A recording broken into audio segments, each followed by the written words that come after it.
One of the things that we like to do in this segment is shine a light on lawmakers who gaffe or don't exactly tell the truth all the time.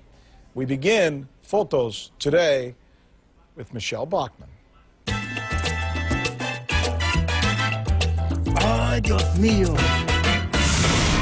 The bill orders that these clinics protect patient privacy and student records. What does that mean?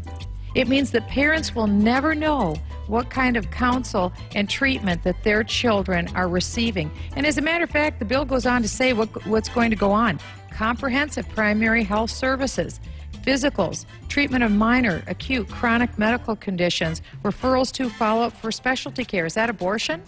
Does that mean that someone's 13-year-old daughter could walk into a sex clinic, have a pregnancy test done, be taken away to the local Planned Parenthood abortion clinic, have their abortion, be back and go home on the school bus that night?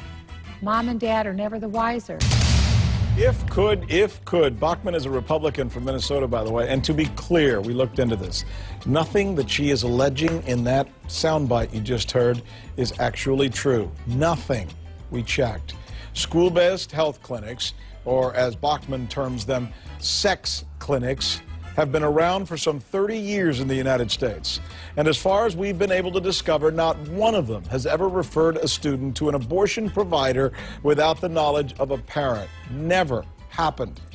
The actual bill that Bachmann is citing stipulates that school-based health clinics comply with all federal, state, and local laws governing parental notification and parental consent. So why would she say that? She is right, by the way, that as of last Wednesday, none of the three bills explicitly banned school-based health clinics from referring students to abortion clinics. And for the record, neither does it ban kids from being shipped to Mars either.